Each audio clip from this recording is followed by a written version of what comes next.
Part 1: The Bride of the Wilderness. It begins with a diary. Not the kind a young girl fills with pressed flowers and fanciful daydreams, but a book smeared with blood, its pages curling from damp, its words scrawled in a hand that grew shakier the closer she came to her end.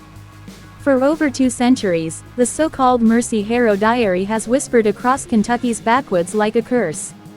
Its entries speak of a child torn between innocence and unspeakable evil, her own husband's evil, and of the families who vanished along the Wilderness Trail in 1798. Historians dismissed it as folklore, a frontier ghost story to scare children into obedience. But newly unearthed court records from the short-lived territorial government suggest something far worse than folklore. They suggest that Mercy wasn't just another victim of the wilderness, she was the only surviving witness to a killing enterprise that devoured whole families. The diary doesn't read like legend. It reads like confession, and confessions are always born in blood. In the autumn of 1797, 11-year-old Mercy Harrow trudged westward behind the Caldwell family's wagon, an orphan with nothing left but her mother's journal and the ragged dress she'd been wearing since Virginia. Small for her age but sharp-eyed, she carried herself with a gravity no child should. Her auburn hair caught every flicker of firelight, and her green eyes, too knowing, too observant, were the first thing strangers noticed. Kentucky was a raw wound then. Forests so dense they swallowed the sun, rivers swollen with hidden currents, trails that disappeared into canyons where screams died before they reached the trees. The Cumberland Gap was no mere passage, it was a graveyard of wagons, bones, and broken dreams. Families who vanished there were blamed on Cherokees, Panthers, starvation, or God's judgment.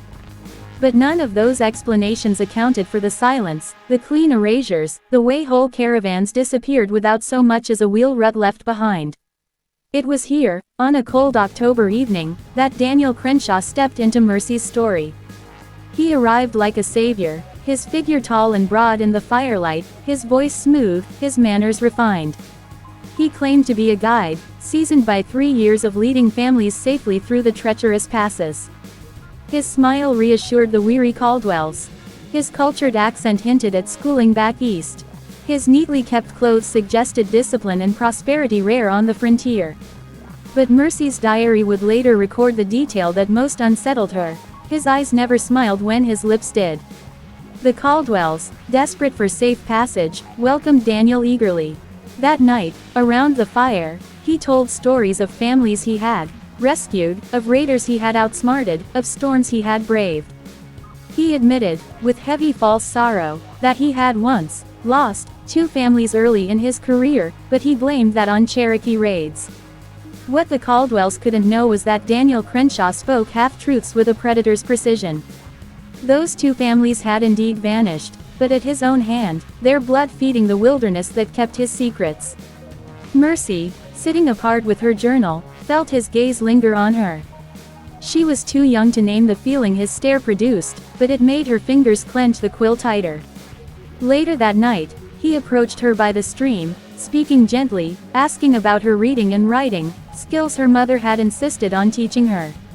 He praised her intelligence. He flattered her spirit, and for the first time since her parents' deaths, Mercy felt seen. The Caldwells, blind with relief to have a guide, never noticed the careful way Daniel separated the girl from the group with whispered words and stolen glances. Within days, his attentions deepened. He spoke of the life they could build together, of adventure and safety, of partnership. His words dripped like honey, coating a poison Mercy could not yet taste. On October 26, a traveling preacher appeared on the trail. To this day, no record exists of the man's name. Some scholars argue he never existed at all. Yet by the fire's glow that night, Daniel Crenshaw wed Mercy Harrow in a crude frontier ceremony. She was 11 years old. He was 19. The Caldwells celebrated, grateful to be relieved of responsibility for the orphan. They even gave parting gifts of supplies, convinced they had secured the girl's future. None of them ever reached Lexington. Their wagon was later found splintered by a riverbank, the family's fate chalked up to a raid.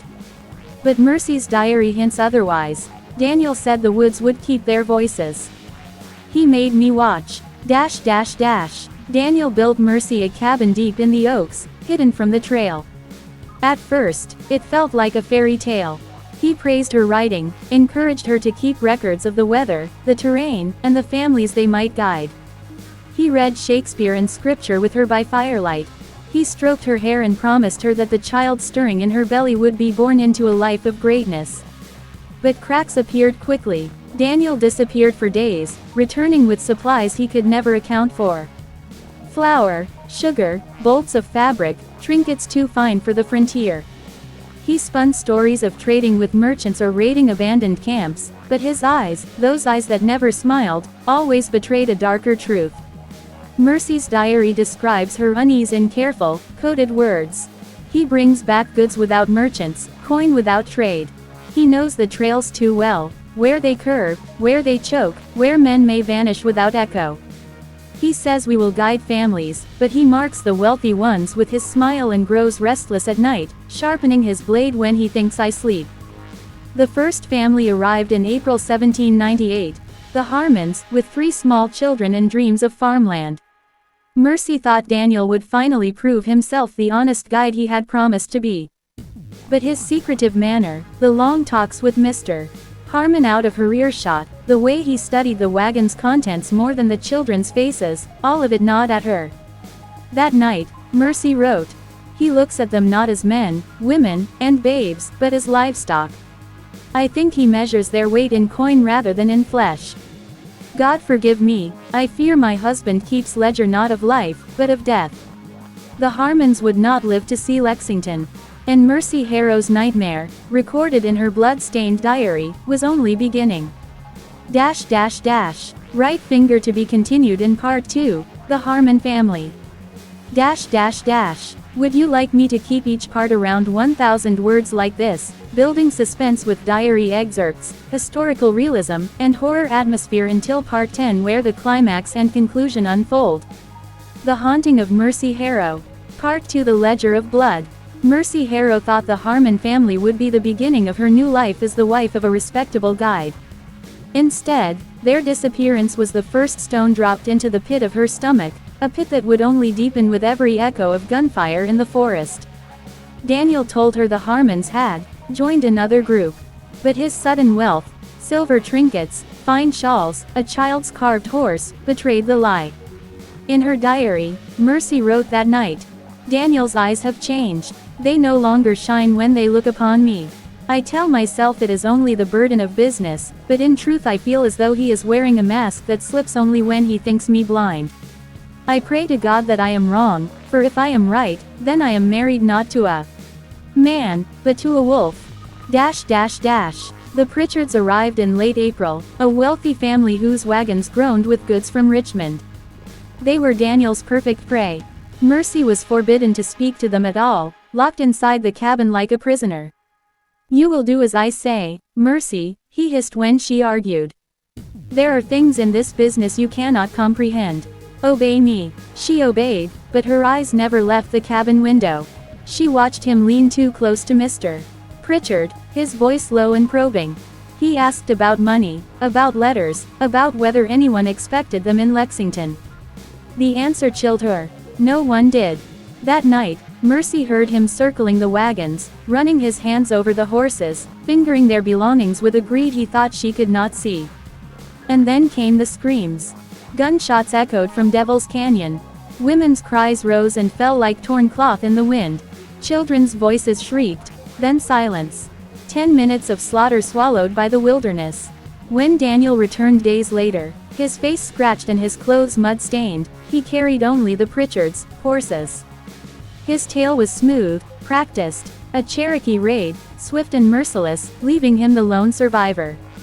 Mercy smiled through her terror, but in her diary she wrote, "If he lies so easily to me, how many lies has he told before? He wears blood upon his soul like another man wears a coat." She could not bear the waiting. The next morning she followed the wagon ruts toward the canyon. What she found was not a campsite, it was a slaughterhouse. Behind a boulder, beneath a rotting canvas tarp, she uncovered the truth, a hidden cache of horrors. Locks of hair tied with ribbon. A wedding ring she remembered from Mrs. Harmon's hand. A child's toy smeared with something dark. And beneath it all, letters, final words written in trembling hands. One read, "To whoever finds this, my name is Margaret Harmon, and we were murdered by our guide, Daniel Crenshaw. Tell our families we died loving them. He is not alone." Mercy staggered back, her unborn child kicking violently inside her as though it too recoiled. She realized then that her husband's affection for her had never been love. She was his ledger keeper, his unwitting accomplice. Her notes on weather and trails had become tools of murder. Her careful record of families and fortunes was intelligence for slaughter. She returned to the cabin before Daniel could catch her, but her dread deepened that night when she discovered another book, his own journal. Hidden beneath her sewing basket, it was no diary. It was a ledger of blood. Every family, every killing, every prophet, the Harmons, shot in a staged raid. The Pritchards, poisoned, then butchered to make the scene convincing. Dozens more, stretching back 3 years. At least 47 families gone. But the last entry froze her marrow. After child is born, dispose of Mercy. Story prepared, death in childbirth. No questions asked. She was never his wife. She was his cover. That night, Mercy noticed something new, a figure watching from the tree line. Tall, silent, never stepping closer than the edge of shadow. She realized with horror that Daniel was not working alone. He was part of a network, men scattered along the trail, feeding on the steady stream of settlers like wolves on lambs. And she was trapped in their den. By June, another family approached, the Carvers. Mercy saw them first. 4 children running beside their wagon, their mother's bonnet bright in the sunlight, their father nodding in gratitude when Daniel waved them toward the cabin. A wholesome family, brimming with hope, unaware that they were already marked for death. Daniel welcomed them warmly, but Mercy's blood turned to ice. She had read his ledger. She knew what came next. "I see now that the wilderness itself is not cruel," she wrote that night. "It is men who bring cruelty here. Daniel smiles like a shepherd, but I know his hunger. I know the Carvers will not leave these woods alive." As she sat by the window, hiding the bloody ledger beneath her mattress, she felt the unborn child turn inside her again. It was not comfort this time. It was warning. The forest was alive with whispers, the tree line hiding men she had never seen, and Mercy Harrow understood the full truth of her nightmare. She was married not to one killer, but to a brotherhood of them. And her time was running out. Right finger to be continued in part 3, The Carver Family. Do you want me to keep ending each part with a cliffhanger diary entry from Mercy like the one above, so it feels like the story is always pulled forward into the next horror? The Haunting of Mercy Harrow. Part 3, The Carver Family. She was 7 months pregnant, isolated in the wilderness with a man who had already plotted her death, and she had no idea how many killers circled the cabin like vultures. But perhaps most terrifying of all, Mercy Harrow realized she was being watched. When she first discovered Daniel's blood-soaked ledger, she thought the horror could grow no darker. Yet through the cracked window of the cabin she saw a figure, tall, motionless, standing in the tree line. Watching her. Not Daniel, not a traveler. Someone else. Someone Daniel had not told her about. The revelation struck like cold iron. She was not only trapped with her murderous husband, but she was living inside a nest of vipers, surrounded by men she had never seen, men who had likely helped Daniel kill dozens. And now they knew she had seen the truth. That night, Daniel returned from his errands in the woods. Mercy forced herself to move like a dutiful wife, to smile, to ladle stew into his bowl as though her heart was not beating like a trapped bird. But she noticed his eyes, always drifting toward the window. He was signaling, communicating with whoever lurked among the trees. Her hands trembled so badly she nearly dropped the ladle, but she masked it with a cough. Beneath her mattress lay the ledger she had stolen, a book so heavy with names and blood that it seemed to burn when she touched it. If Daniel ever discovered it was missing, her life would end before nightfall. The net was closing. At dawn, the trap tightened. Mercy heard it first, the creak of wagon wheels, the jingle of horse harnesses. By the time she stepped to the doorway, Daniel was already outside, his face lit with false warmth. A new family had arrived. The Carvers. John Carver was a prosperous lawyer from Charleston, his voice clipped with authority, his stance that of a man accustomed to being obeyed. With him traveled his pregnant wife, a gentle woman pale from the road, their 2 young daughters, no older than 8, and a wagon so full it groaned with every rut. Inside were law books, upholstered chairs, silver utensils, and, Mercy heard it when the chest struck the ground, the unmistakable clink of gold coins. Daniel's smile was too wide. Mr. Carver, he said smoothly, bowing his head as though before a judge, you've come at the perfect time. I know the route to Lexington better than any man alive, and with 2 ladies in delicate condition, we'll make certain to travel with every precaution. Carver shook his hand firmly, unaware that he had just delivered his family into the arms of wolves. Mercy saw more than her husband's grin. She saw the figures shifting in the trees. Quick, silent, answering Daniel's subtle gestures with movements of their own. It was a language of killers, a silent network circling the cabin. They were preparing for their richest kill yet. Her throat closed with terror. She wanted to scream to Carver, to tell him to run, to beg him to take his wife and daughters and flee into the woods. But Daniel stood beside her, his hand resting lightly on her shoulder, as though he could feel her thoughts. One word, one glance too sharp, and he would slit her throat before she drew her next breath. So Mercy smiled. She nodded. She carried bowls of stew to the fire where Mrs. Carver sat. She listened to the girls chatter about their doll and their pony back home. And all the while she wondered, if I speak, will Daniel kill them faster? If I stay silent, am I damning them to death? Her diary that night was scrawled, the ink smeared with tears. God forgive me, for I am paralyzed. Every hour the Carvers grow closer to their doom, and I sit here as silent as Judas. I would rather burn in hell than see another child's body thrown in a ravine. Yet if I reveal what I know, Daniel will strike me down before the words are spoken. My unborn child kicks violently within me, as though even he protests this silence. On the second day, the noose tightened further. Mercy noticed Daniel walking with John Carver at dusk, pointing toward the mountains, describing a shortcut. She recognized the word from the ledger. Shortcut meant slaughter. Shortcut meant bodies buried in shallow graves and wagons stripped of wealth. The girls gathered wildflowers and braided them into Mercy's hair. Their laughter stabbed her like knives. She wanted to rip the flowers free and run into the woods with them. But where? The woods were crawling with men she could not see, all waiting for Daniel's signal. That night, through the window, she saw 2 figures crouched in the brush. Watching. Always watching. On the 3rd morning, Mercy's dread turned into resolve. She could not stop Daniel with force. She could not outfight the men in the trees. But perhaps she could warn the Carvers in secret. She waited until Daniel went to the river for water. Then, under the guise of helping Mrs. Carver fold linens, she slipped a note beneath a pile of cloth. The words were hurried, shaky. Do not trust him. He will lead you into death. Take your family and leave tonight, quietly. M. Her heart thundered as she hid the linen inside the wagon. If the Carvers found it, perhaps they would escape. If Daniel found it, it would be her death sentence. She returned to the cabin, her hands pressed to her swollen belly, whispering prayers that her child would one day live to see daylight beyond these cursed woods.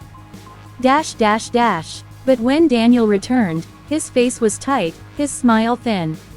Mercy, he said softly, his eyes locking on hers, you've been busy, haven't you? Her blood turned to ice. Had he found the note? Or worse, had someone in the trees seen her slip it into the wagon? Daniel's hand lingered on the rifle at his side. And then, from the tree line, came a whistle. Low, sharp, like a bird call. Daniel's eyes flickered with recognition. He smiled again, broader this time, and turned toward the Carvers. It's time we set out, he announced. Lexington awaits. Mercy's stomach clenched. The Carvers cheered, the girls clapping their hands in delight, unaware they were walking into the very jaws of the wilderness. And Mercy Harrow, 7 months pregnant, with a murderer for a husband and a circle of killers at her door, realized she had only hours left to save them, or die with them. Dash dash dash. Right finger to be continued in part 4, the shortcut. Dash dash dash. Do you want me to make part 4 the moment where the Carver's shortcut journey begins, so we shift into full cat and mouse horror in the woods, with Mercy desperately trying to sabotage Daniel's plan. Part 4 The shortcut. The morning air smelled of rain and pine as the Carvers prepared their wagon. Mercy's heart pounded with each sound, the creak of the wheels, the laughter of the girls, the hollow thump of the chest filled with coins. To them, this was the beginning of a hopeful journey. To Mercy, it was a funeral march. Daniel walked ahead of the group, his hand resting on his rifle, his voice light and cheery as he spoke of Lexington. This path, he told Carver, pointing toward a narrow trail between two ridges, is the swiftest way through. Few travelers know it. You'll save days. Mercy knew better. She had read the word in his ledger. Shortcut. It was the mark of death, a code for slaughter. Every family lured down a shortcut had ended buried beneath leaves and stones. Her belly pressed hard against her dress. The baby kicked furiously, as though it too sensed the danger. Dash dash dash. The forest swallowed them quickly. The trail narrowed, hemmed by towering oaks and dense underbrush. Birdsong fell silent, only the creak of the wagon and the steady crunch of hooves filled the air. Mercy walked beside Mrs. Carver, who carried herself with dignity despite her swollen belly and exhaustion. "I must thank you, Mrs. Carver whispered to her. "Your husband is a blessing. So many spoke of dangers on the frontier, yet he has offered us such kindness." Mercy's throat closed. She forced a smile. Inside she screamed, "Kindness." Daniel's smile was nothing but a mask stretched over a butcher's blade. Dash dash dash. As the trail grew darker, Mercy noticed movement in the trees. Shadows flitted between trunks. Branches shifted with no wind. They were not alone. She quickened her steps to stay near the wagon, her eyes darting to every flicker. Each shape she glimpsed was another man with a musket, waiting for Daniel's signal. The younger Carver girl skipped to Mercy's side, holding out a daisy she had plucked. "For you, ma'am," she chirped. Mercy bent slowly, her hands trembling, and tucked the flower into her hair. Tears pricked her eyes. This innocent child had no idea she was walking into a grave. Dash dash dash. By midday, the trail twisted into a ravine. High stone walls rose on either side, the earth damp and shadowed. A perfect killing ground. Mercy's heart sank. She had seen Daniel mark places like this in his journal. Ravine, easy disposal. She tried to catch John Carver's eye, to signal him without words, but Daniel's gaze burned into her. His smile was thin, his hand never far from his rifle. He knew she was fighting within herself. He knew she might betray him. And if she did, he would end her before she could draw another breath. Dash dash dash. At dusk they made camp near a creek that wound through the ravine. The Carver girls splashed in the shallows, laughing, their dresses soaked. John Carver sat with Daniel near the fire, listening intently as Daniel described the Indian bands he claimed haunted the region. "They strike at night," Daniel warned gravely. "Savages. Thieves. But do not fear, I've kept my family safe through worse. Trust me, Mr. Carver." John Carver nodded. "Your guidance is invaluable, sir. We are in your debt." Mercy nearly choked on the words. Debts paid to Daniel Harrow were always paid in blood. Dash dash dash. That night, Mercy could not sleep. She lay on her pallet beside the fire, staring into the dark trees. And there, yes, she saw them. Eyes glinting faintly, men crouched among the branches. Watching, waiting, every hair on her neck stood upright. The noose was nearly drawn. Beside her, Mrs. Carver shifted in her sleep, groaning softly as the child in her womb pressed against her ribs. Mercy reached out and laid a hand gently on the woman's arm. She felt the heat of another mother's suffering, the fragile bond of women. Caught in the cruelty of men. Her own unborn child twisted inside her. Mercy swore to herself then, she would not allow Daniel to spill more blood without a fight. Even if it cost her life. Dash dash dash. The next morning, the plan began to unfold. Daniel suggested they separate briefly. He and John Carver would scout ahead to ensure the trail was safe, while the women and children remained at the camp. Mercy's stomach turned cold. She knew this trick. Daniel would lure Carver forward, murder him silently, and then return to finish the women. She rose quickly, clutching her belly. "I will walk with you," she said firmly. Daniel's eyes flicked toward her, sharp as a blade. For a moment, Mercy thought he would refuse. But then he smiled, mocking, cruel. "As you wish, dear wife," he said. And so she walked, her feet dragging through mud, her body heavy with pregnancy, yet her eyes sharp for any chance to act.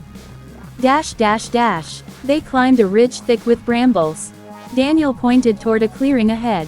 "Perfect spot to rest," he said. His voice was too calm. Mercy knew what was coming. John Carver, trusting and unaware, walked a few steps ahead. Daniel's hand slid toward his rifle. Mercy's heart pounded like thunder. She could not let it happen. Not again, not with children waiting below. Before she could stop herself, she stumbled forward, clutching her stomach, gasping loudly. "Daniel, the baby, please, help me," she cried. Her voice echoed through the trees. Daniel froze, curse on his lips. His hand dropped from the rifle. Carver turned quickly, rushing to her side. "Is she unwell?" he asked. Mercy groaned, her face twisted with false agony. "The pains, they come early." Carver knelt, concerned. Daniel seethed silently, his plan disrupted. From the woods, a Baird call whistle rang out. The hidden men were growing impatient. They expected the signal. Daniel's eyes burned into her, a promise of wrath. But Mercy held his gaze, clutching her belly, willing her unborn child to forgive the lie. That single moment had saved John Carver's life. For now, dash dash dash. But Mercy knew it could not last. Daniel would strike again soon. He always finished what he began. And when he did, she would need more than deception. She would need a weapon. That night, as the campfire dwindled, Mercy crept to the wagon. Her hands searched beneath the piled blankets until they closed on something cold and heavy, Carver's pistol, half buried beneath a chest of books. She hid it beneath her shawl, her heart hammering. For the first time in months, she felt a flicker of hope. If Daniel tried to kill again, she would be ready. Dash dash dash. Yet as she lay awake, clutching the pistol close, she heard it, the soft crack of twigs outside the camp. Men, circling. The ambush was coming, and Mercy realized with horror that her deception had only delayed the slaughter. Tomorrow, when the sun rose, blood would flow in the ravine. Unless she fired first. Dash dash dash. Right finger to be continued in part 5, the ambush. Dash dash dash. Would you like me to make part 5 the full-blown ambush scene, men attacking, Mercy finally using the pistol, chaos in the ravine with survival and horror at its peak. Part 5 The Ambush. Dawn broke gray and heavy, the ravine filled with a mist that clung to the ground like smoke from unseen fires. Mercy rose stiffly from her pallet, the pistol hidden beneath her shawl. Her belly ached from the weight of her child, but it was not the only burden she carried now. She carried death. Daniel paced the edge of camp, scanning the tree line. His eyes flicked to the woods with a silent urgency Mercy recognized. He was signaling his hidden accomplices. The Carvers had no idea. John Carver stretched his arms, yawning. His daughters giggled as they chased each other through the wet grass. Mrs. Carver, pale but composed, tended the morning fire. To them, it was a peaceful morning. To Mercy, it was the hour of slaughter. Dash dash dash. By mid-morning, Daniel announced they would move again. "The path grows easier from here," he said, his tone syrupy with false warmth. "Just a few more miles and we'll reach open country." Mercy clenched her jaw. She recognized the lie. Open country meant a clearing where killers could strike with ease. The wagon creaked forward, wheels sinking into the damp soil. The ravine walls narrowed until the group marched in a tight column. Shadows darted in the trees above. The trap was set. Mercy's hand rested on the pistol hidden beneath her shawl, her palm slick with sweat. She prayed the Carvers would see the danger, but John walked confidently, too trusting. Every crunch of a bootstep echoed like a drumbeat of doom. Dash dash dash. It happened all at once. A sharp whistle cut through the trees. Birds scattered. Then came the thunder of musket fire. The first shot shattered the wagon wheel. Horses screamed, rearing as splinters flew. The Carver girls shrieked, clinging to each other. John Carver spun around, his face pale with shock. Figures erupted from the trees, men with bandanas over their faces, rifles raised, knives glinting. Their eyes were wild, hungry. The network had come to feed. Daniel did not flinch. He raised his rifle and shouted, "Leave none alive but the women." His voice was cold, commanding. Mercy's blood ran ice cold. She saw it clearly now. He was not a servant of the killers. He was their leader. Chaos swallowed the ravine. John Carver lunged for his musket in the wagon, but one of the bandits tackled him, knocking him to the ground. They grappled in the mud, fists and knives flashing. The Carver girls screamed for their father, their cries piercing through the smoke. Mrs. Carver clutched her swollen belly, stumbling backward as a masked man advanced on her with a hatchet. Mercy moved before she could think. She yanked the pistol from beneath her shawl, cocked the hammer, and fired. The shot cracked like thunder. The man with the hatchet staggered, blood blooming across his chest. He collapsed in the mud, his weapon clattering beside him. The camp froze for a split second. The bandits stared at Mercy as though she had grown horns. Daniel's face twisted with fury, his mask of charm torn away. "You," he hissed. "You dare." But Mercy leveled the pistol at him, her hands shaking. "Stay back, Daniel," she said, her voice raw. "Or by God, I'll put you in the ground." Daniel's smile was a slash of madness. "You think you can stop me? You can't even save yourself." He raised his rifle. Mercy pulled the trigger again. The pistol roared, but this time the ball missed, whistling past Daniel's head and burying itself in a tree. Smoke burned her eyes, her ears ringing. Daniel's rifle snapped up, but John Carver tackled him from the side, knocking the weapon away. The two men crashed into the mud, struggling with fists and knives, grunting like animals. Mercy dropped the spent pistol, searching frantically for another weapon. Her eyes fell on the fallen hatchet glinting near the corpse she had shot. She lunged for it, her belly dragging her down, her breath ragged. She wrapped her trembling fingers around the handle just as another bandit rushed her. The man grabbed her shawl, yanking her off her feet. She hit the ground hard, the breath torn from her chest. The hatchet nearly slipped from her grip. His knife flashed downward. She swung blindly, the blade of the hatchet burying itself in his neck. Hot blood sprayed across her hands and dress. The man gurgled, collapsing atop her. She shoved his twitching body aside, gasping. Bile rising in her throat. Her unborn child kicked furiously, as though urging her onward. The ravine had become a slaughterhouse. Bandits clashed with John Carver, who fought like a man possessed. He bashed one attacker's skull with a rock, then seized a fallen musket and fired point blank into another. Mrs. Carver shielded her daughters behind the broken wagon, hurling rocks at any man who dared approach. Her face was pale with terror, but her courage burned bright. And Daniel fought with the frenzy of a wolf. He slammed John Carver against a boulder, his knife flashing. "You should have stayed in Charleston, lawyer," he snarled. Mercy's body moved before her mind could catch up. She rushed forward, hatchet raised. Daniel turned just as she swung. The blade carved across his arm, splitting flesh to the bone. He howled, stumbling back, his knife dropping into the mud. His eyes blazed with hatred so fierce it chilled her blood. "You'll pay for that," he spat. "You and the bastard in your belly." Mercy raised the hatchet again, but Daniel was faster. He lunged, slamming into her, driving her back against the wagon. Pain shot through her ribs. Her grip faltered. The hatchet slipped from her hand. Daniel's bloody fingers wrapped around her throat. His grip tightened, crushing her windpipe. Mercy clawed at his arm, her vision going black.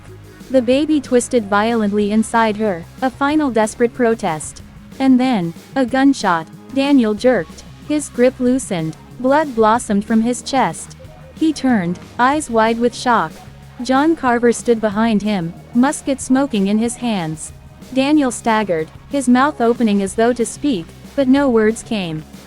He collapsed face first into the mud, lifeless. The ravine fell silent. The surviving bandits fled into the trees, their courage broken. Only the dead remained, scattered across the ground, staring at the sky with empty eyes. Mercy collapsed to her knees, sobbing, her hands clutching her belly. The baby still kicked, alive, though she felt as though her own soul had been torn in two. Mrs. Carver rushed to her side, wrapping an arm around her. John Carver knelt, breathing hard, his face smeared with blood and mud. His daughters clung to him, crying. The family was shaken, but alive. Against all odds, they had survived the ambush. Mercy had survived Daniel. But deep inside, she knew the horror was not over.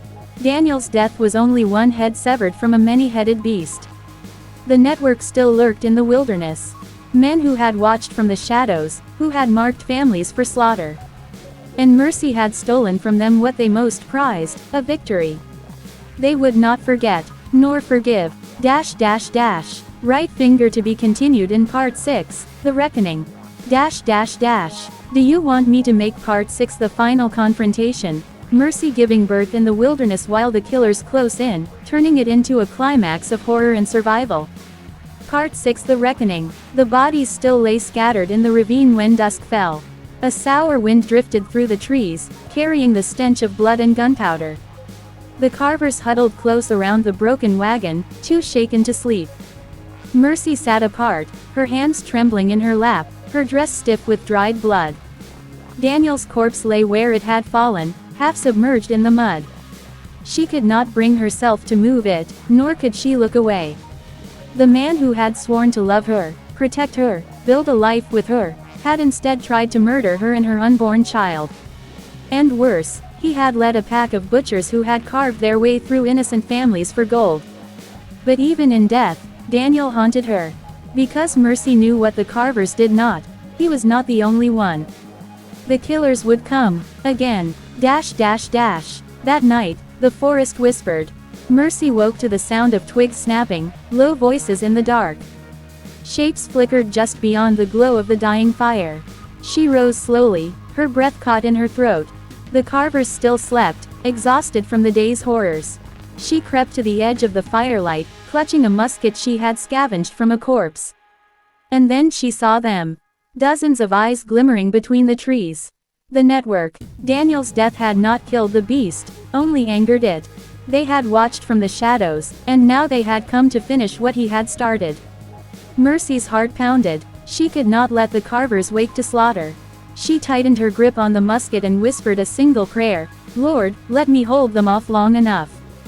The first shot cracked the silence. A ball whistled past her ear, striking sparks from the wagon wheel. Horses screamed. The Carver children woke shrieking. John scrambled for his musket, Mrs. Carver clutching the girls to her chest.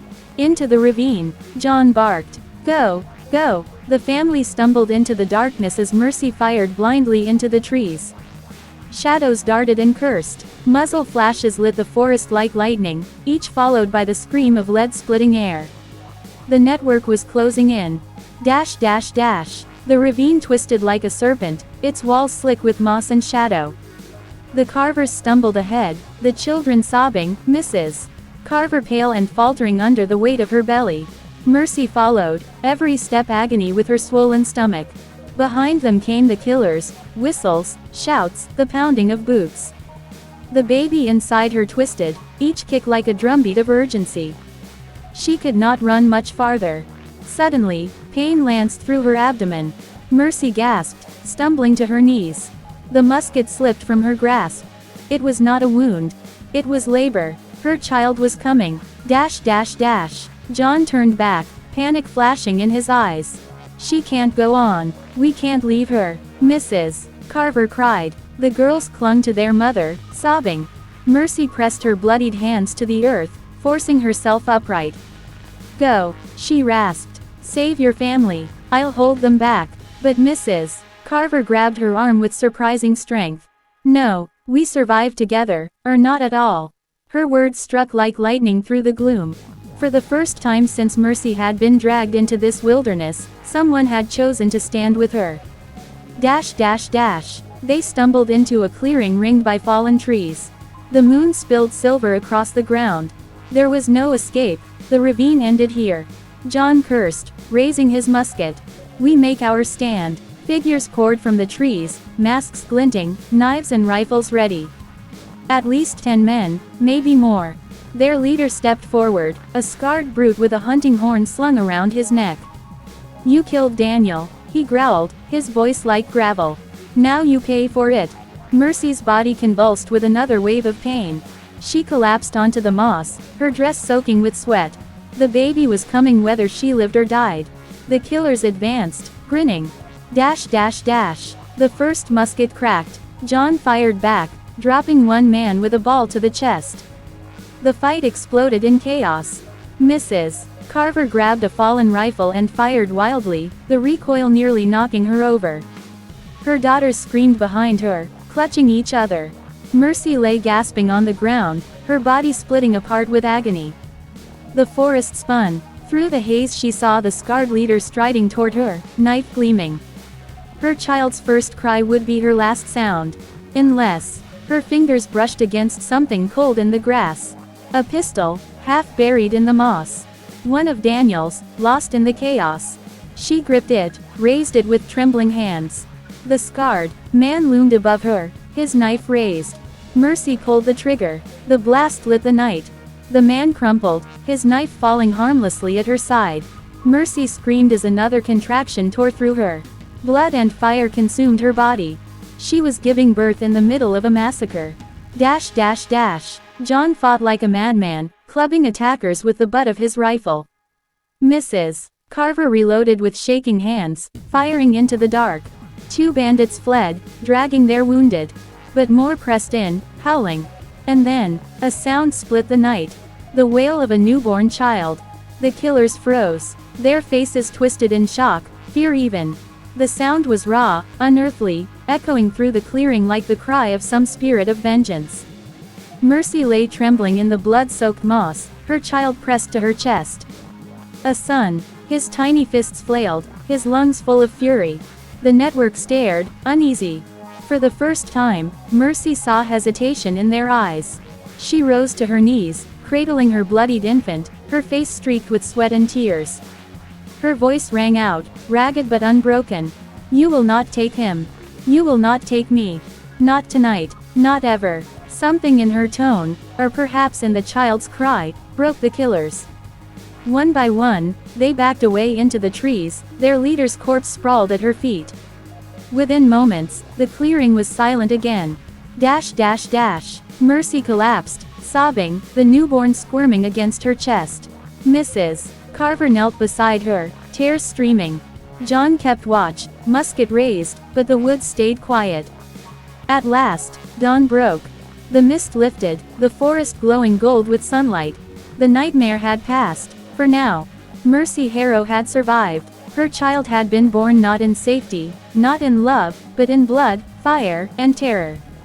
Yet as she looked into his tiny, wrinkled face, she felt the first spark of hope in months. The network might still lurk in the shadows, hungry and waiting. But she was no longer just a victim. She was a mother, and she would kill every last one of them before she let them touch her son. Part 7: The Ghosts of the Trees. The dawn after the massacre did not feel like salvation. The air was too still.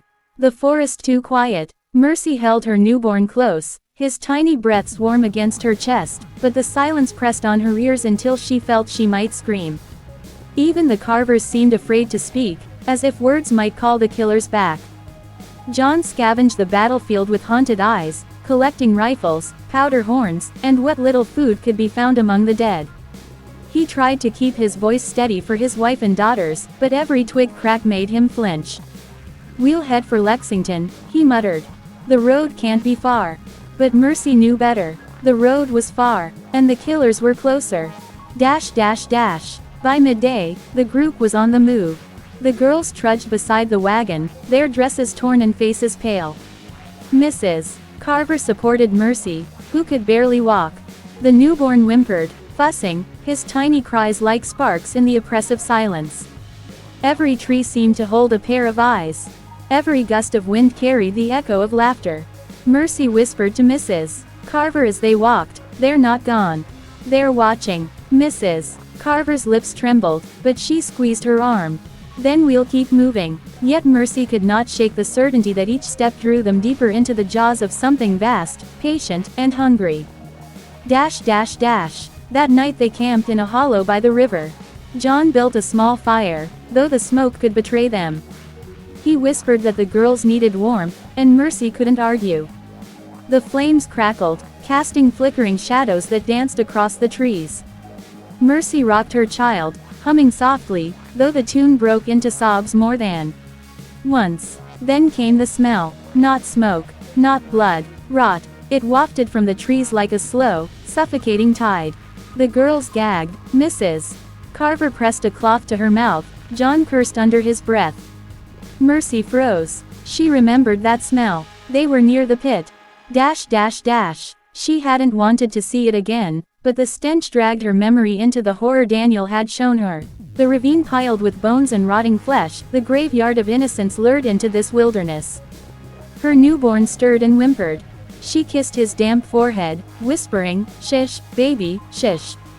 The rustling began, branches snapping, leaves shaking, shapes shifting just beyond the glow of the fire. John raised his musket, eyes darting. "Who's there?" The laughter came next. High-pitched, mocking. Not one voice, many. The Carver girls screamed. From the darkness, figures emerged.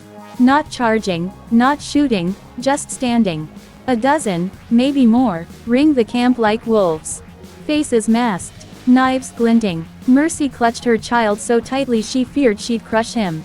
The scarred leader she'd killed was gone, but another stepped forward, taller, wrapped in a tattered long coat. His mask was carved wood, grotesque, painted red with dried blood. His voice was calm, measured. "You think killing Daniel freed you?" Mercy's knees weakened. The man tilted his head. "Daniel was nothing. A dog on our leash. You were the prize all along." The Carvers huddled together, trembling. John tried to aim his musket, but the masked man only chuckled. "Go ahead. Shoot one of us. The rest will carve you open before you can reload." Mercy felt her insides twist. Her child whimpered again, the sound breaking the night. The leader's head turned toward the infant. "A son," he said softly.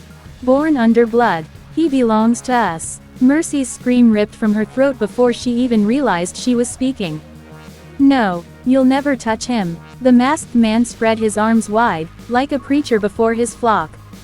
"Child of the slaughter, child of the pit, he is the future of our covenant. You carried him for us, Mercy." Daniel only prepared the way. Her blood ran to ice. This was never about Daniel. Never about gold. It was about the baby. Suddenly, gunfire cracked through the forest. A ball struck one of the masked men, dropping him. Another staggered back, screaming. Voices shouted in the distance, different voices. Men with lanterns, rifles raised.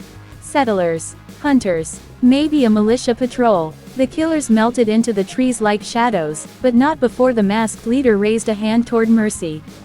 "We will take him," he said softly, his voice carrying even as he vanished into the black.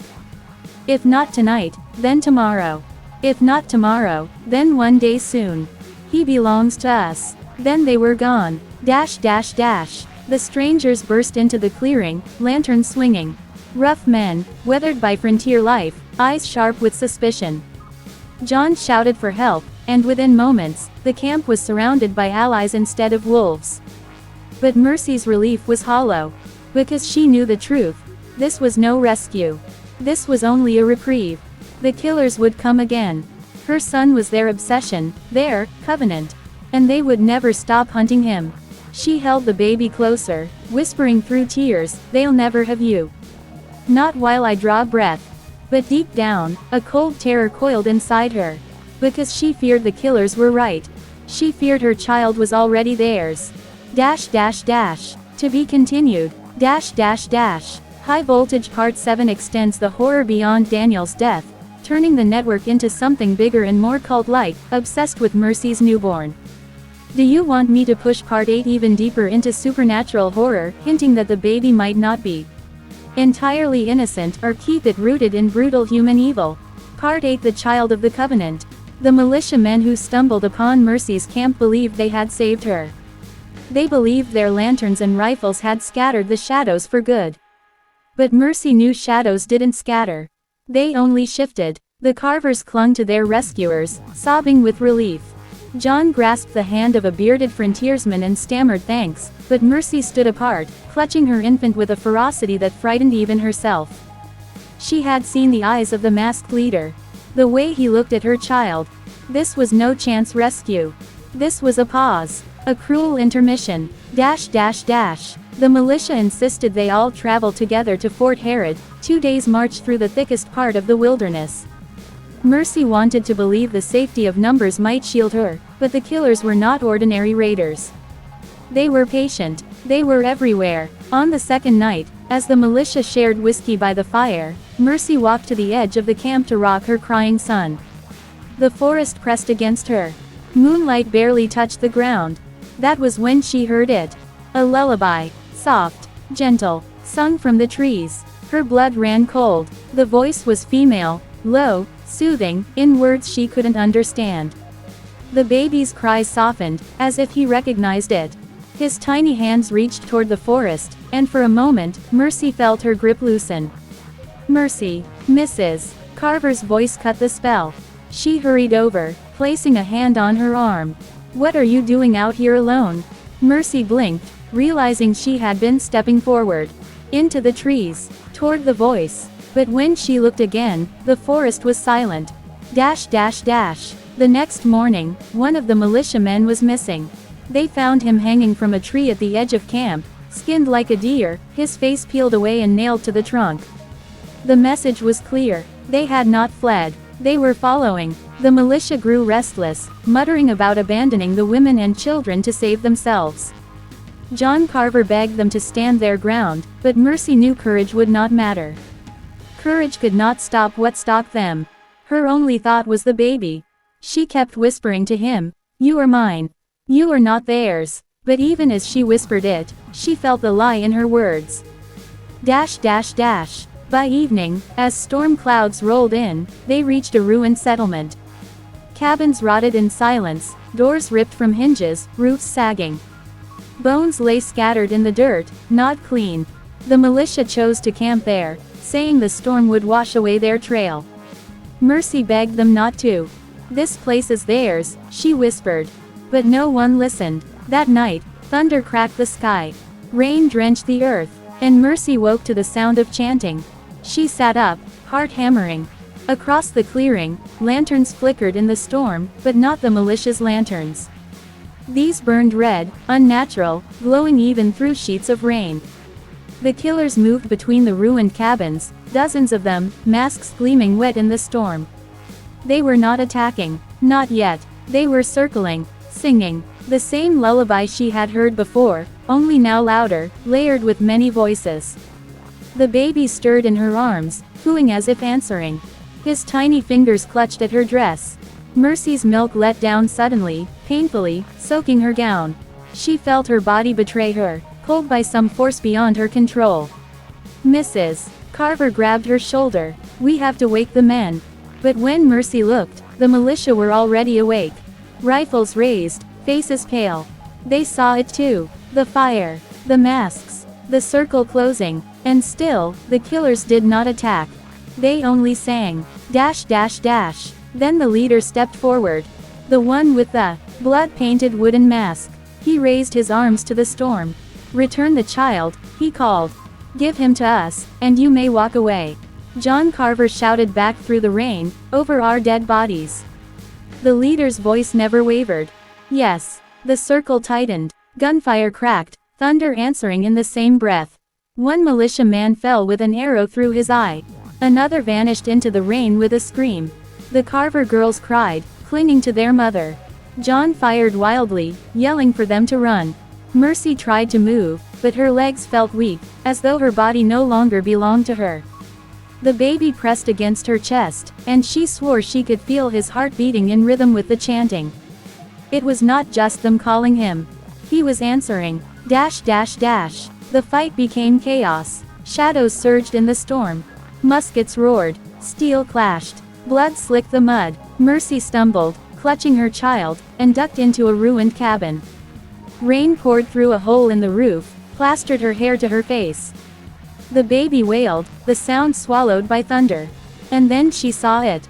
On the wall, carved deep into the wood, was a symbol. A spiral of knives and eyes.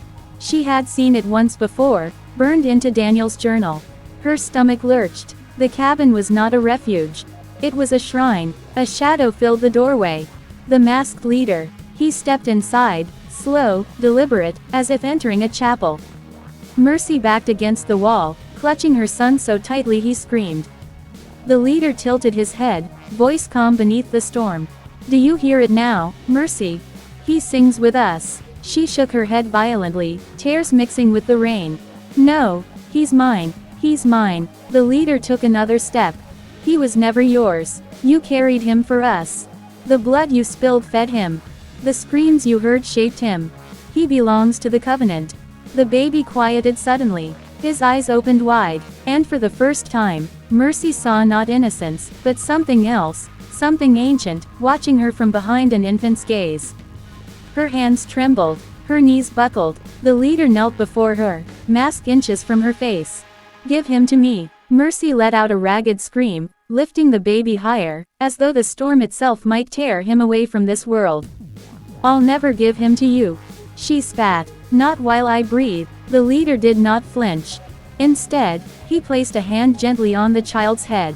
The baby did not cry, did not resist. He only stared, and Mercy felt her insides twist with dread. Because in that stare, she realized the most terrible truth of all.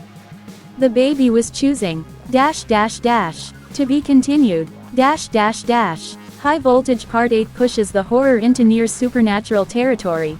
The killers are no longer just men, but a cult bound to Mercy's baby. He's beginning to show signs he might not be entirely innocent.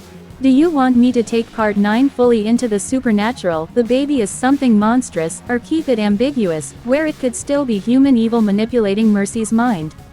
Part 9 The Covenant's claim.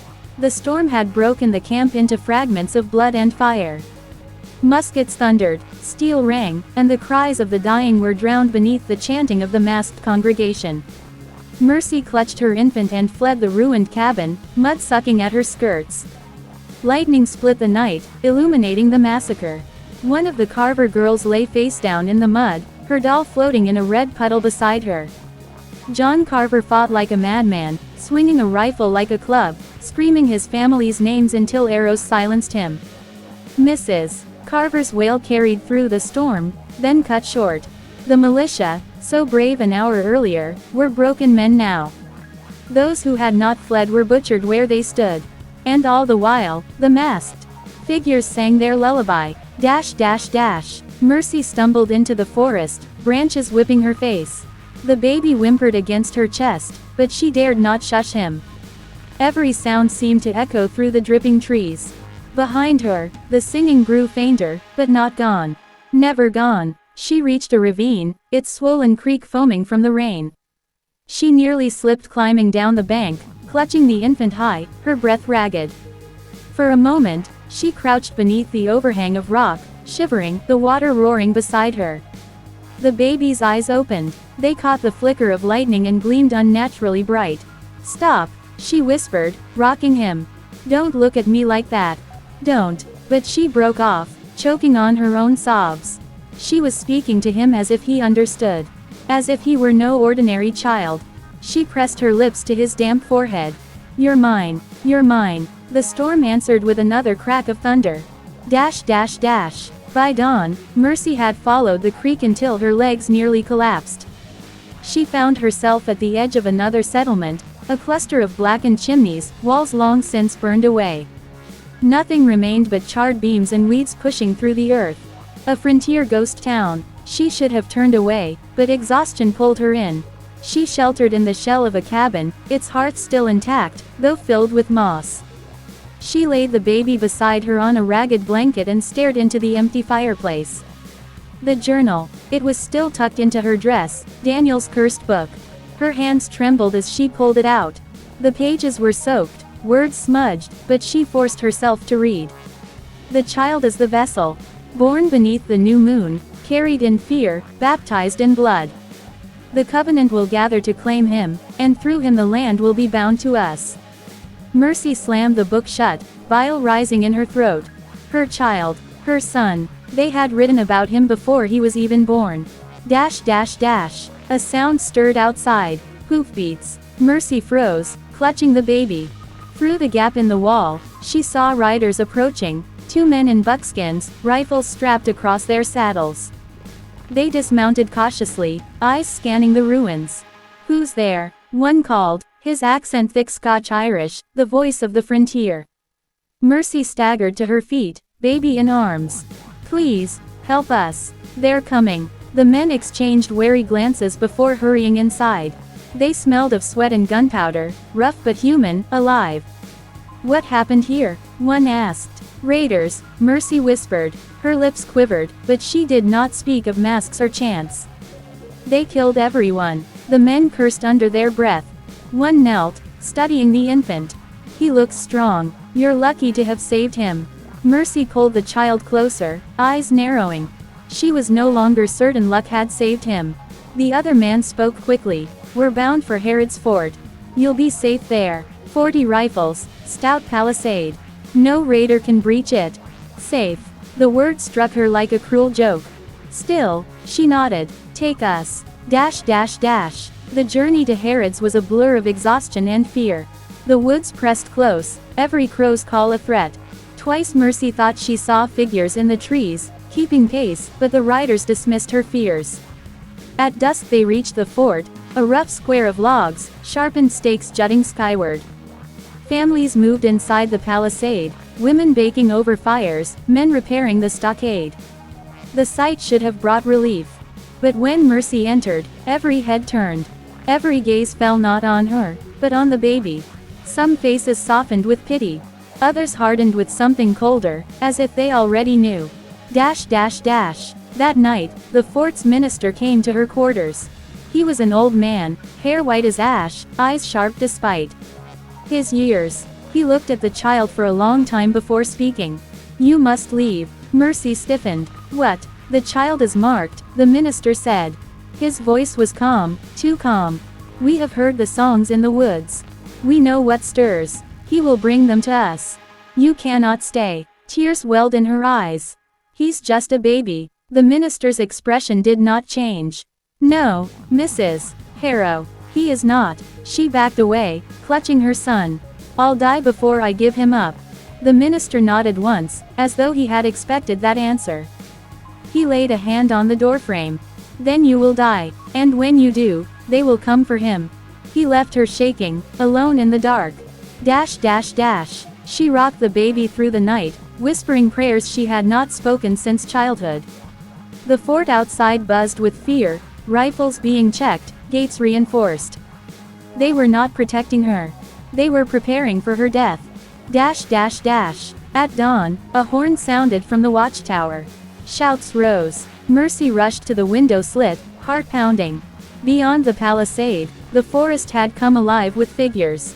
Dozens, perhaps hundreds, standing silent among the trees. Masks gleamed in the morning light, wet with dew, or blood. And then, the chanting began. Low, rhythmic, carried on the wind, the lullaby. The child stirred in her arms, cooing. His tiny lips moved, shaping sounds she could not bear to hear. She pressed her hand to his mouth, weeping. "Stop, please stop." But he kept humming beneath her palm, his voice blending with the chorus outside the walls. The killers had not come to break the fort. They had come to claim what was theirs. And Mercy, trapped within, knew the walls of Herod's could not hold them back.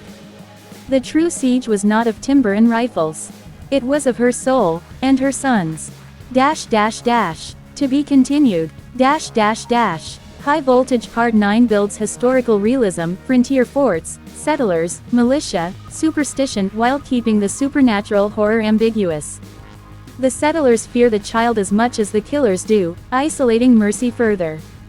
Do you want Part 10, the final part, to end in utter despair, child claimed by the cult, or in a tragic but defiant sacrifice, Mercy's last stand to save him? Part 10, the last lullaby. The chanting did not cease.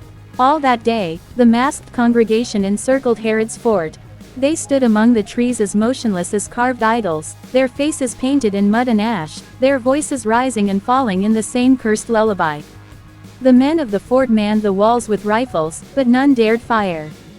Every time a settler lifted his musket, the child in Mercy's arms began to whimper, as if some unseen tether bound him to those outside. Mercy tried to hush him. She rocked him, prayed over him, pressed her lips to his soft hair until her mouth bled from whispering psalms. But the child only grew louder, his tiny voice weaving itself into the rhythm of the chant beyond the walls. The minister's words haunted her. He is not a child. Dash dash dash. By nightfall, the settlers were fraying. Women wept in corners. Men cursed each other in low whispers, fingers twitching on triggers. Everyone knew the truth. The congregation had not come for the fort. They had come for her son. When the moon rose, thin and sharp as a sickle, the lullaby swelled. Shadows writhed among the trees. Shapes moved in the firelight. Antlers, veils, grotesque masks of animal and bone. The earth itself seemed to breathe with them. The gates shuddered. Dash dash dash. A militia captain stormed into Mercy's quarters, face hard, eyes red from lack of sleep. "We cannot hold them," he barked. "Hand the babe over, or by God, we'll cast you both out." Mercy pressed her back to the wall, clutching her son so tightly he wailed. "You'll not touch him." The captain's jaw clenched. For a moment, he looked ready to strike her. Then he spat on the floor and stormed out, muttering, "Then the blood is on your head, woman." Outside, the walls shook again. A horn blared. Screams rose. The congregation had breached the gate. Dash dash dash. The fort erupted into chaos. Men fired blindly into the dark. Women dragged children beneath wagons, covering their mouths with trembling hands. The lullaby rolled over them, louder now, filling every corner like smoke. Mercy ran. She clutched her child and ran through the burning fort, past men with their throats opened, past fires licking at the stockade. The congregation flowed inside like water, masks gleaming, knives flashing. They did not kill her. They parted around her like a tide, chanting all the while. Her legs carried her to the chapel, its log walls trembling as if alive. Inside, the minister stood at the pulpit, Bible open, voice hoarse from prayer. When he saw her, his eyes blazed with equal parts pity and terror. "They will not stop," he rasped. "You must end it." "I won't kill my son," Mercy sobbed. "Then the world will." The minister raised a pistol and leveled it at the child. Mercy screamed, lunging forward. The shot cracked the rafters, but the pistol burst in his hand, mangling his fingers. The baby's eyes had gleamed in that instant, as though some unseen force had turned the weapon against him. The minister fell to his knees, weeping blood. "God forgive us. He is theirs." Dash dash dash. The doors of the chapel swung open. The congregation entered in silence, masks shining in the firelight. They filled the pews like worshippers, their chant swelling into a terrible hymn. At their head stood a figure taller than the rest, crowned with antlers, robe dripping black as tar. His mask was carved from bone, grinning wide. He stretched out his arms. Mercy held her child tighter, nails digging into his flesh. He did not cry. He only reached one tiny hand toward the antlered man, as though drawn to him. "No!" Mercy shrieked. She stumbled backward, clutching her baby to her breast. "He is mine." But the antlered figure only tilted his head, as if amused by her defiance. The lullaby grew deafening. The baby began to sing. Dash dash dash. Mercy's heart broke. In that moment she knew the truth. Their voices were not forcing him. They were answering him. Her son was the song. Her knees buckled. She sank before the pulpit, rocking the child, tears streaming down her face. "Daniel," she whispered, naming the husband who had damned them. "If ever you loved me, give me strength." She kissed her son once, softly, on the brow. Then she drew the knife from her belt. The congregation fell silent, even the antlered man stilled, waiting. Mercy raised the blade above her child. But her hand froze. The baby's eyes, bright as moonlight, endless as the forest, met hers. For the first time, he smiled. Her arm faltered. The knife slipped from her grasp and clattered to the floor. The lullaby returned, louder, triumphant. The masked congregation surged forward, lifting her and her son high above them, carrying them from the chapel like a queen in her air.